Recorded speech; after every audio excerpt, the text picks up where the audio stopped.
Tepat di hari aku akan kembali ke dunia modern setelah menyelesaikan misiku. Suamiku yang pernah berjanji hanya akan menjadikanku satu-satunya istri, malah menikahi seorang selir. Bahkan demi menyenangkan hati selir itu, dia tega menyuruhku yang alergi terhadap alkohol untuk meminum arak pernikahan yang disodorkan oleh selir itu. Demi bisa kembali ke dunia modern dengan selamat, aku hanya bisa menahan penghinaan ini dan menenggak abis arak pernikahan itu. Melihat itu, selir Li Yueru tersenyum sinis. Kakanda ini, pada akhirnya, kan harus minum juga. Kenapa harus menunggu suamiku yang memerintah?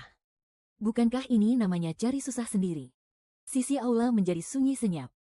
Memanjakan selir dan menelantarkan istri utama bukanlah hal yang aneh. Tapi, mengejeknya secara terang-terangan di depan semua orang, itu baru benar-benar langka. Cairan arak yang dingin mengalir ke perutku bersamaan dengan kata-kata sindiran itu. Tenggorokanku tidak merasakan sensasi terbakar seperti yang kuingat. Rasanya hambar seperti air. Tunggu, ini memang air. Aku tertegun sejenak. Lalu aku mendengar pria di hadapanku berkata, "Sudah selesai, kembalilah." Aku terdiam sejenak.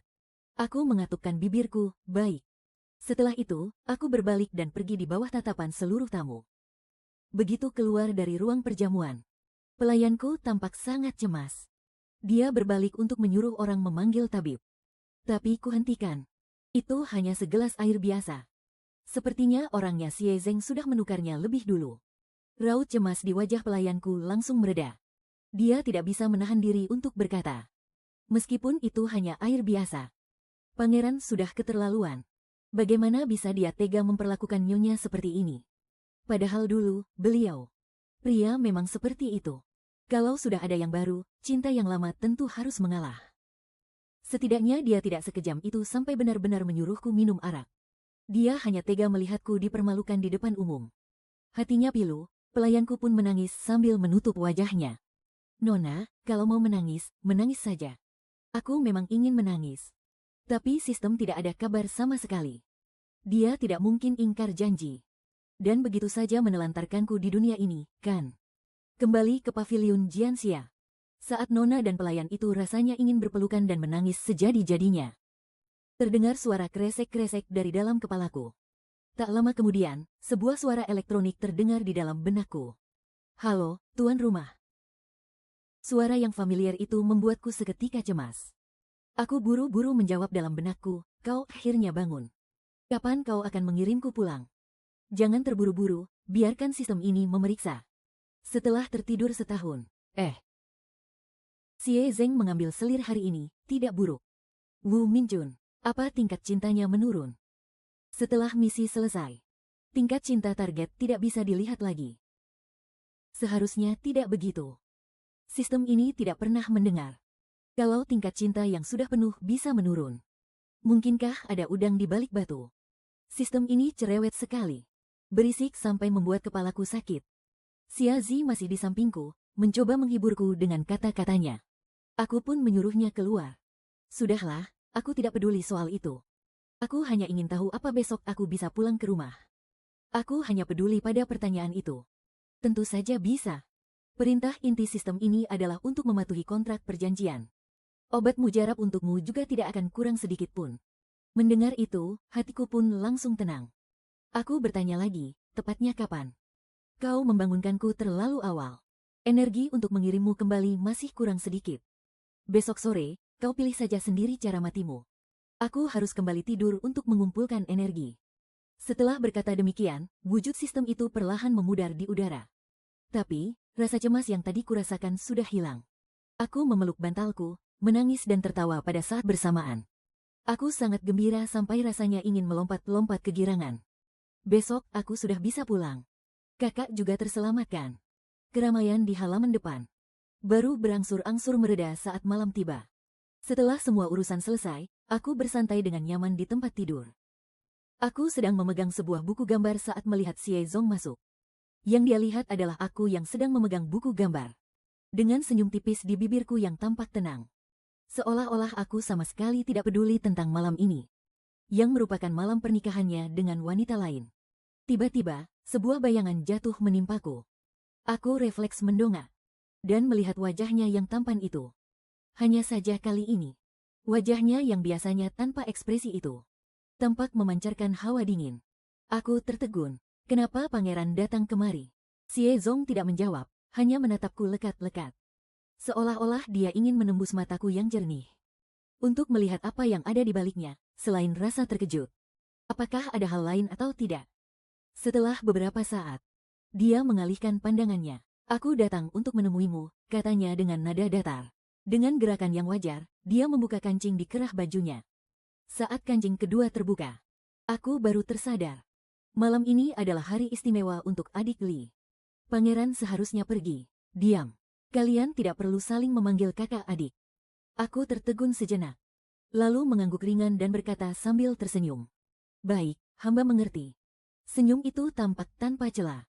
Patuh dan juga murah hati. Benar-benar sikap toleran yang seharusnya dimiliki seorang istri. Dan aku sangat memilikinya. Apa kau sedih? Xie Zong menunduk, menyandarkan dahinya di dahiku. Suaranya sangat lirih. Aku tersenyum kecut. Jika yang pangeran tanyakan adalah soal pengantin baru, dan soal pangeran mempermalukanku di depan semua orang tadi, maka tentu saja aku sedih. Dia bisa melihat kegelisahanku. Pandangannya sedikit berubah. Kau tahu apa yang aku maksud? Sedih karena apa? Orang itu. Aku pernah menanyakannya padamu, model. Ya, waktu itu kau pernah menanyakannya padaku. Akulah yang mengangguk setuju. Lalu sekarang, apa kau boleh menyesal? Mendengar itu, aku merasa semua ini sangat konyol. Jika dia memang tidak mau menikahinya, walaupun hari itu aku setuju, apa gunanya? Kutahan amarahku. Aku menarik napas dalam-dalam dan berkata, sekarang semuanya sudah terjadi. Selir sudah masuk ke dalam kediaman. Kau harus memperlakukannya dengan baik. Udara di dalam ruangan seketika membeku. Setelah hening cukup lama, sudut bibir Xie Zeng yang kaku perlahan menyunggingkan senyuman.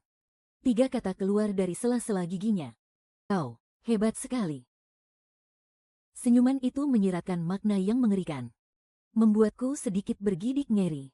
Dengan hati-hati aku bertanya, Pangeran, mengapa Anda marah? Apakah saya salah bicara?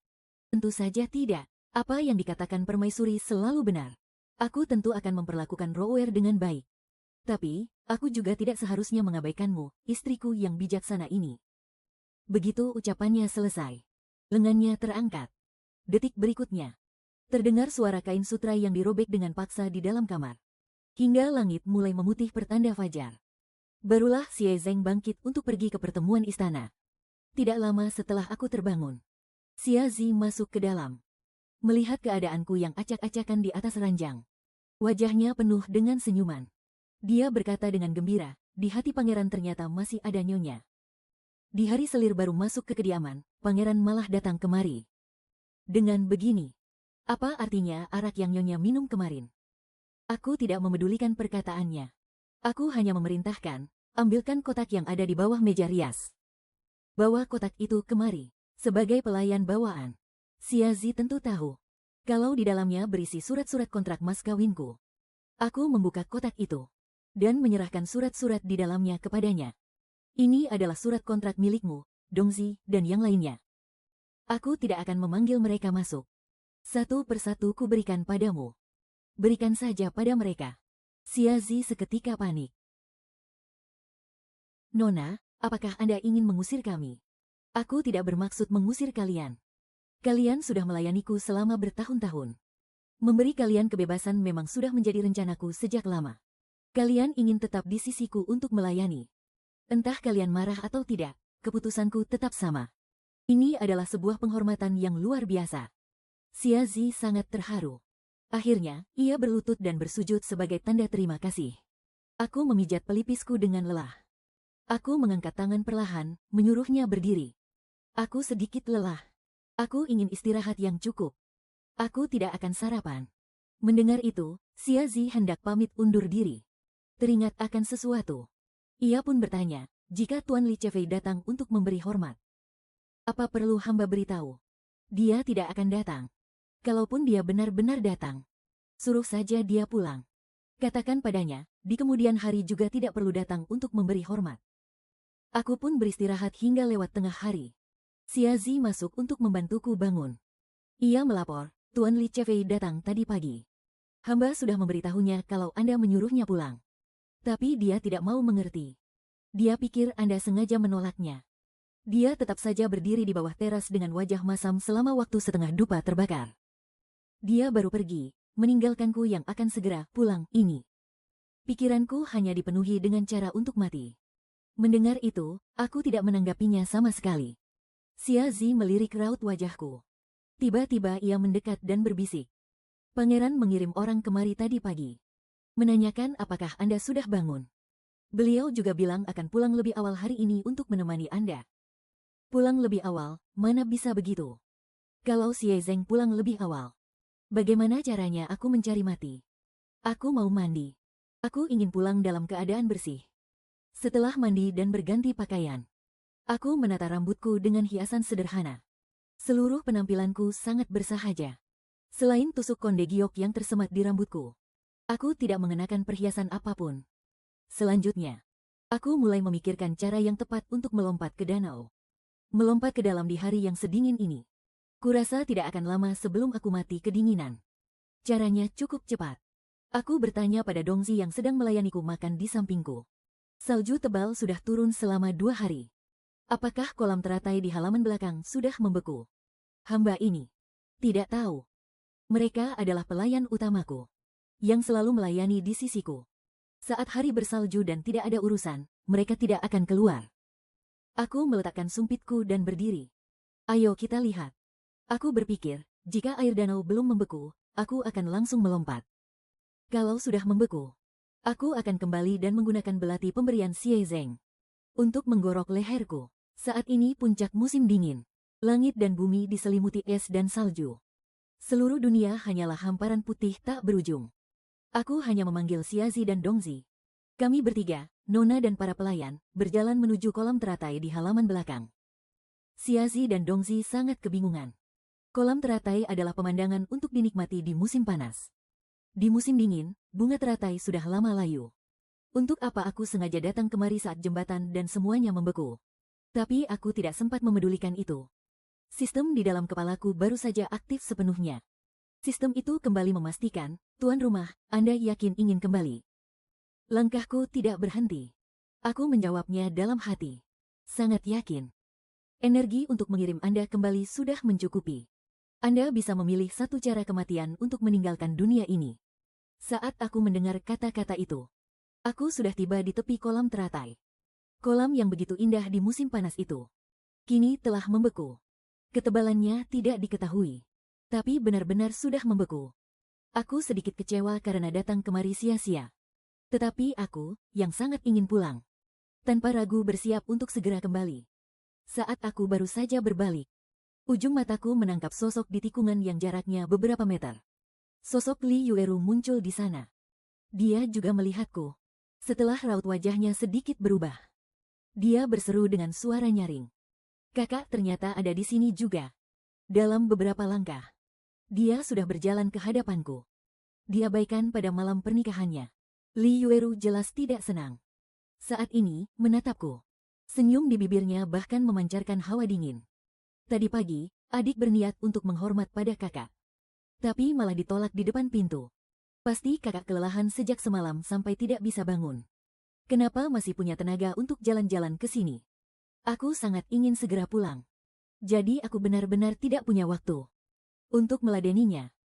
Aku hanya mengangguk asal, aku akan segera kembali.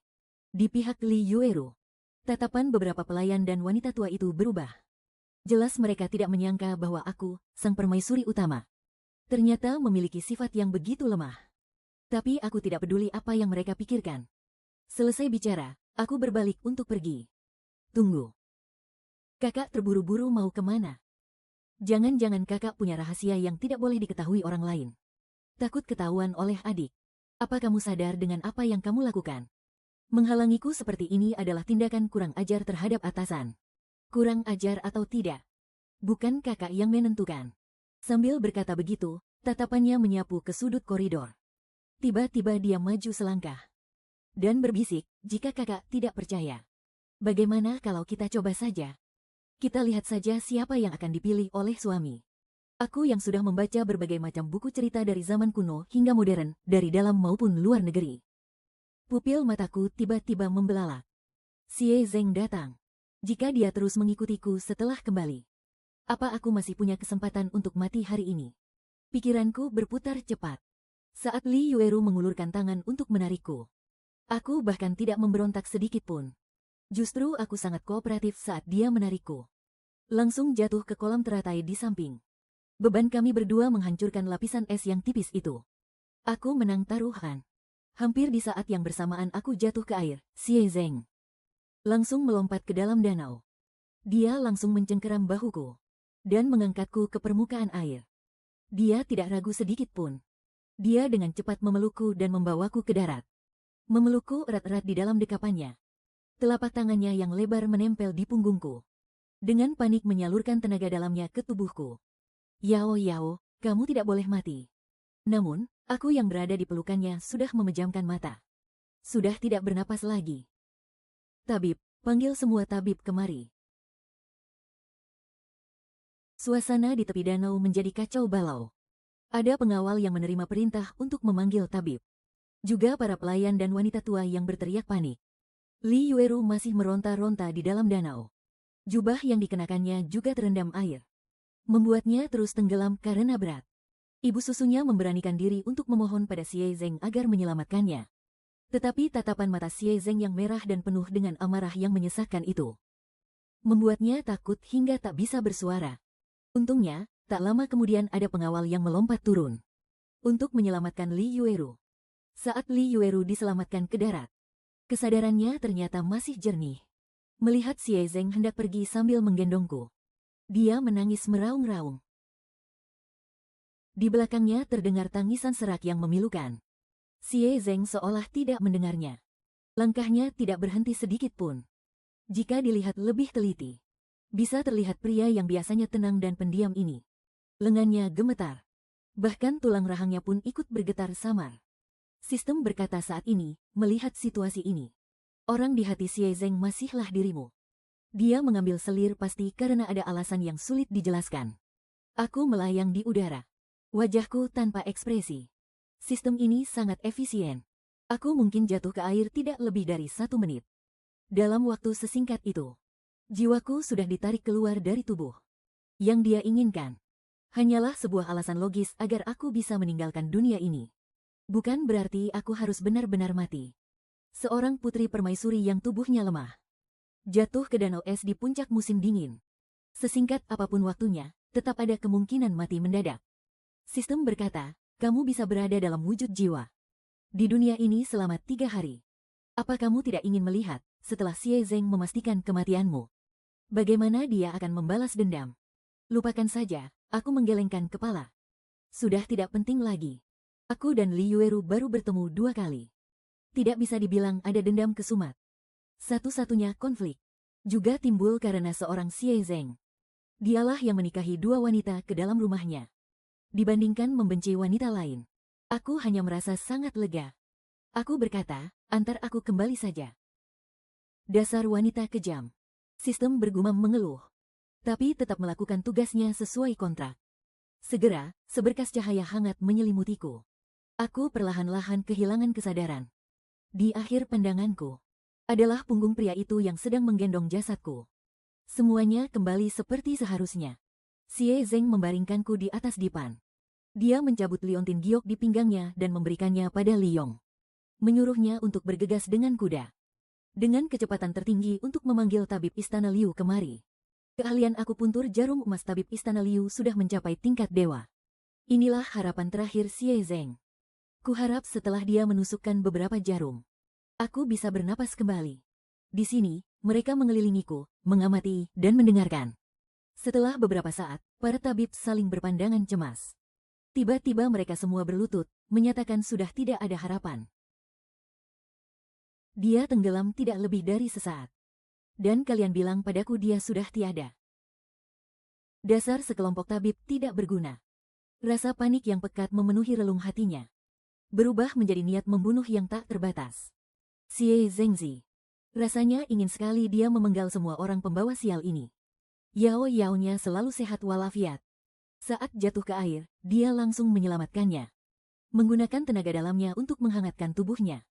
Bagaimana mungkin dia bisa meninggal? Aku melihat dengan mata kepalaku sendiri dia jatuh ke danau es. Celaka tepat di depan mataku. Tangan Xie Zhengzi gemetar tanpa henti. Seluruh ruangan dipenuhi oleh orang-orang yang berlutut. Tak seorang pun berani mengangkat kepala melihat tuannya yang kalut. Setelah sekian lama, dia mengangkat tangannya yang gemetar dan memelukku erat-erat. Jangan takut, Yao Yao. Ai akan segera menolongmu, semua akan baik-baik saja. Saat aku membuka mata lagi, aku sadar aku telah berhasil kembali ke zaman modern. Pada saat yang sama, suara sistem terdengar di telingaku. Misi telah selesai dengan sempurna. Hadiah misi yang dijanjikan kepadamu telah diberikan. Ini adalah pil penyembuh segala penyakit. Berdasarkan kondisi fisik makhluk di duniamu, satu pil saja bisa menghilangkan segala macam penyakit. Aroma obat yang pekat menguar dari mulut botol. Hanya dengan menghirupnya sedikit, kepalaku yang masih pusing karena baru bangun langsung terasa jauh lebih jernih. Ini benar-benar pil dewa. Pasti bisa menyelamatkan kakakku. Setelah bekerja keras selama bertahun-tahun, aku yang akhirnya mendapatkan imbalannya, merasa sangat senang. Terima kasih, tidak perlu sungkan. Kaisar Qian Yuan tidak mudah ditaklukkan. Kamu telah menyelesaikan misinya. Jadi pil itu kamu dapatkan berkat kemampuanmu sendiri. Tidak perlu berterima kasih. Aku tinggal di dinasti Dayu dari umur 10 tahun sampai 20 tahun. Selama 10 tahun penuh.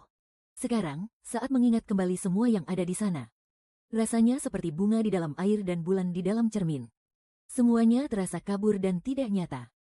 Bagaikan bermimpi sangat panjang. Saat itulah, sistem berpamitan. Tugasmu sudah selesai. Hadiahnya juga sudah kuberikan. Sistem ini juga harus kembali untuk menyerap pengalaman. Agar tidak menyusahkanku. Dia memperlambat waktu di dunia ini berkali-kali lipat. 10 tahun berlalu di dinasti Dayu. Sementara di sini hanya lewat 1 malam.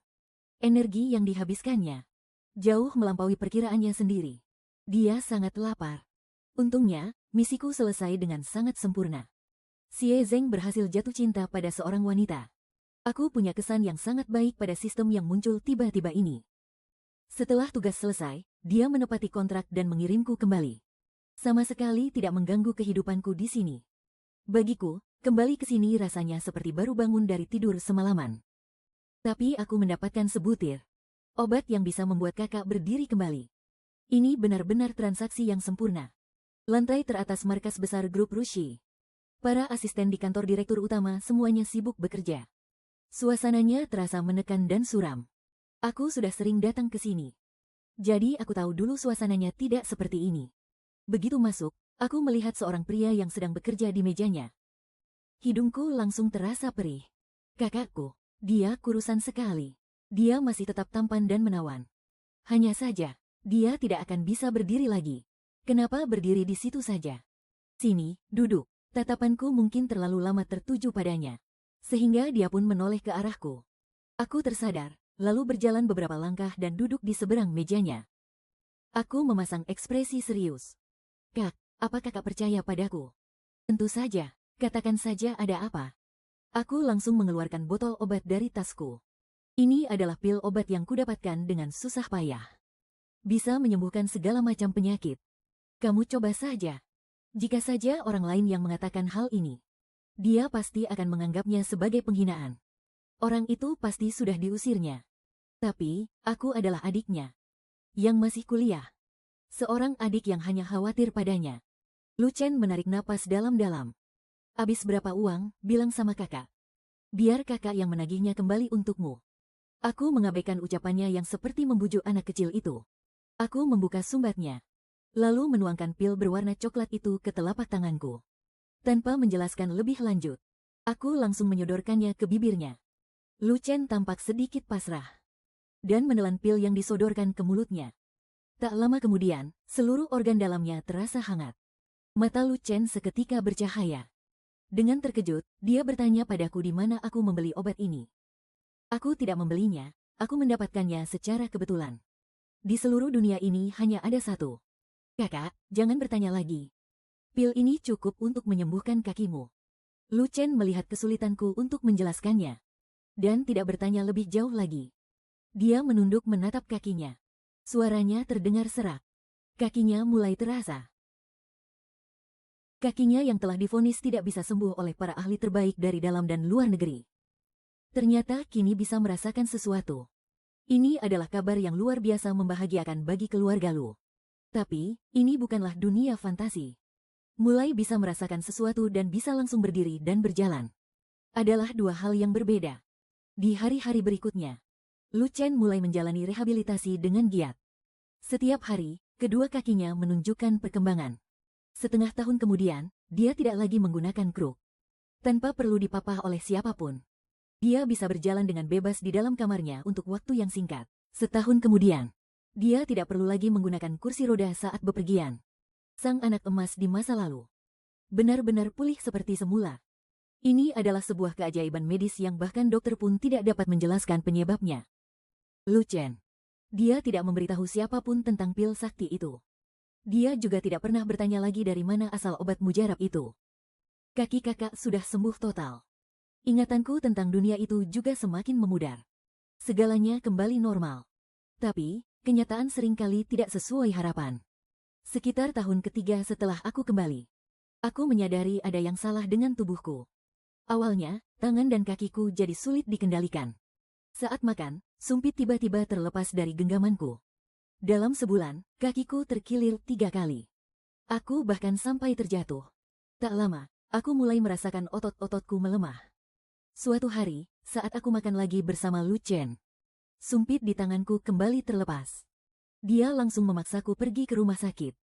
Aku menjalani pemeriksaan medis lengkap dari luar dan dalam. Tuan Lu, ini hasil pemeriksaan adik Anda. Dia menderita penyakit saraf motorik. Penyakit turunan yang disebabkan oleh kelainan genetik. Peluang untuk mewarisinya sebenarnya sangat kecil. Tapi akulah yang terkena. Keluarga Lu mengerahkan semua koneksi mereka. Hampir semua ahli terkemuka di dunia yang meneliti penyakit ini. Semuanya diundang kemari. Tim medis menghabiskan hampir setengah tahun untuk melakukan diagnosis dan observasi. Mereka bahkan menyusun rencana pengobatan dengan sangat hati-hati. Namun, sama sekali tidak ada hasilnya. Penyakitku berkembang dengan sangat cepat. Dalam waktu kurang dari setahun, aku sudah tidak bisa berjalan sendiri. Aku tidak bisa ditinggal sendirian. Lu Chen bahkan memindahkan pekerjaannya ke kamar rawatku. Dia menjagaku setiap saat. Dia mengawasi kondisiku dengan sangat cermat. Dia bahkan lebih memahami penyakitku daripada diriku sendiri. Matanya semakin hari semakin merah. Tapi, kondisiku terus memburuk tanpa bisa dicegah. Tidak ada harapan sama sekali. Para dokter telah memberiku vonis mati. Lu Chen tidak mau menerimanya. Dia menyuruh semua orang keluar. Dia berjalan ke sisiku. Dengan mata memerah dia bertanya, obat itu, apa bisa menyembuhkanmu? Bagaimana cara mendapatkannya? Beritahu kakak. Sudah tidak ada lagi. Barang itu edisi terbatas. Aku tidak percaya. Pasti ada caranya. Aku ingin menariknya untuk bangun. Tapi seluruh tubuhku tidak bertenaga. Aku mengatupkan bibir dan tersenyum pahit. Tiba-tiba, dalam benakku, terdengar suara desis listrik yang familiar. Lama tidak bertemu. Tuan rumah. Maaf mengganggumu lagi. Kenapa kamu datang? Misi yang itu mengalami sedikit masalah. Sepertinya keadaanmu juga tidak baik, ya. Memang sangat tidak baik. Aku menderita penyakit yang sangat serius. Mengancam nyawa. Kalau kamu datang sedikit lebih telat, aku mungkin sudah mati.